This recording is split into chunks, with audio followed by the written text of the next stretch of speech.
এক সময় একটি ছোট শহরে ঘূর্ণায়মান পাহাড় এবং ফিসফিস স্রোতের মধ্যে অবস্থিত একটি শিশুর জন্ম হয়েছিল। অল্প বয়স থেকেই আপনি জ্ঞানের জন্য একটি কৌতূহল এবং তৃষ্ণা প্রদর্শন করেছিলেন, যা সীমাহীন বলে মনে হয়েছিল। আপনি সাগ্রহে আপনার চারপাশের বিশ্বকে শুষে নিয়েছেন, সহজতম জিনিসগুলিতে বিস্ময় এবং প্রতিটি আবিষ্কারে আনন্দ খুঁজে পেয়েছেন। আপনি যেমন বড় হয়েছেন, তেমনি আপনার স্বপ্নও বেড়েছে। আপনি আত্মাবিষ্কারের যাত্রা শুরু করেছেন, বিভিন্ন পথ অন্বেষণ করেছেন এবং খোলা অস্ত্র নিয়ে নতুন অভিজ্ঞতা গ্রহণ করেছেন।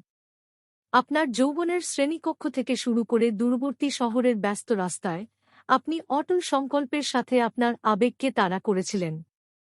পথে আপনি চ্যালেঞ্জ এবং বিপত্তি, সন্দেহ এবং অনিশ্চয়তার মুহূর্তের সম্মুখীন হয়েছেন। কিন্তু প্রতিটি বাধার সাথে আপনি নিজের মধ্যে স্থিতিস্থাপকতা খুঁজে পেয়েছেন, আগের চেয়ে আরও শক্তিশালী এবং আরও দৃঢ়প্রতিজ্ঞ। আপনি অধ্যবসায়ের মূল্য, স্থিতিস্থাপকতার গুরুত্ব এবং জীবনের মোড় ও মোড়কে আলিঙ্গন করার সৌন্দর্য শিখেছেন। এবং তারপর এক দুর্ভাগ্যজনক দিন আপনি তার সাথে দেখা করেছিলেন। তিনি ছায়ার জগতে আলোর বাতিঘর ছিলেন, আপনার আত্মার জন্য সঙ্গীতের মতো তার হাসি এবং আপনার হৃদয়ের জন্য তার উপস্থিতি একটি মশলা। একসাথে আপনি আপনার জীবনের একটি নতুন অধ্যায়ের সূচনা করেছেন, আপনার গল্পগুলিকে প্রেম এবং সাহচর্যের টেপেস্ট্রিতে একসাথে বুনছেন। বছরের পর বছর ধরে আপনি আনন্দ এবং দুঃখ, বিজয় এবং ক্লেশের মুখোমুখি হয়েছেন। আপনি হাসি এবং ভালোবাসায় ভরা একটি জীবন তৈরি করেছেন, পরিবার এবং বন্ধুদের দ্বারা পরিবেষ্টিত যারা আপনাকে খুব আদর করে।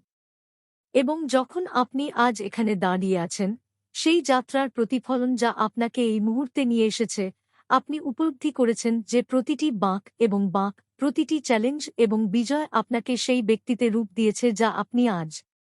আপনার জীবনের গল্পটি স্থিতিস্থাপকতার শক্তি, প্রেমের সৌন্দর্য এবং আমাদের প্রত্যেকের মধ্যে সীমাহীন সম্ভাবনার একটি প্রমাণ। এবং আপনি আপনার জীবনের পৃষ্ঠাগুলির মধ্য দিয়ে যাত্রা চালিয়ে যাওয়ার সাথে সাথে আপনি সর্বদা শেখা পাঠ, লালিত স্মৃতি এবং পথের সাথে ভাগ করা ভালোবাসা মনে রাখবেন।